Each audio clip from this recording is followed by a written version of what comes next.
मित्रों, आचार्य चाणक्य की गणना संसार के सर्वश्रेष्ठ 5 रणनीतिकार तथा दार्शनिकों में किया जाता है। उनके पुस्तक अर्थशास्त्र से कुछ बातें मैं आपको बताना चाहूँगा, जिसे चाणक्य नीति भी कहा जाता है। तो आइए शुरू करते हैं। चाणक्य नीति के 11 ज्ञान।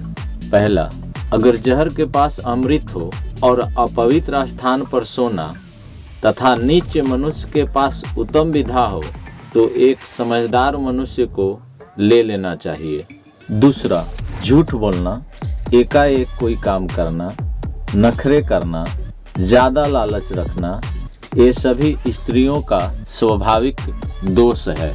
तीसरा, जिसका पुत्र अपने वश में स्त्री आज्ञाकारिणी हो और जो प्राप्त धन से संतुष्ट हो, उसके लिए यह धरती स्वर्ग के समान है।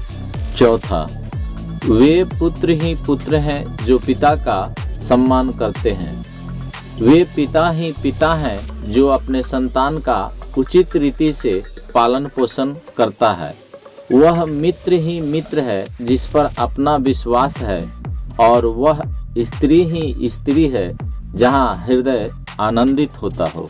चौथा, मूर्खता और जवानी दोनों ही दुख देती है, पर दूसरों के घर में रहना मन को सबसे ज़्यादा दुख पहुंचाती है।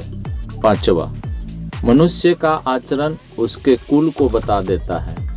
उसका भाषण उसके देश का पता देता है। उसका आदर भाव प्रेम का परिचय दे देता है, और शरीर भोजन का हाल बता देता है। छठा, एक गुणवान पुत्र सैकड़ों गुणहीन पुत्रों से अच्छा है।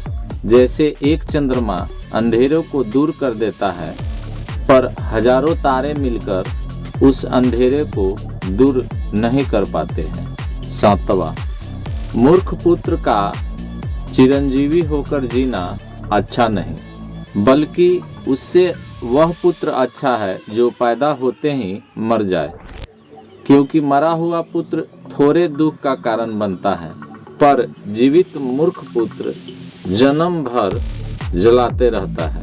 आठवां, सांसारिक ताप से जलते हुए लोगों का 3 ही विश्राम का स्थान है। पहला पुत्र, दूसरा स्त्री, और तीसरा सज्जनों का संग।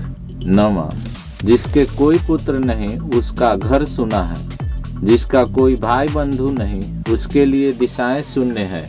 मूर्ख मनुष्य का हृदय शून्य रहता है और दरिद्र मनुष्य का सारा संसार सुना रहता है। 10वां, भय से तभी तक डरो जब तक वह तुम्हारे पास न आ जाए, और जब आ गया हो तो डरो नहीं, बल्कि उससे निर्भय होकर सामना करो और मार भगाने की कोशिश करो।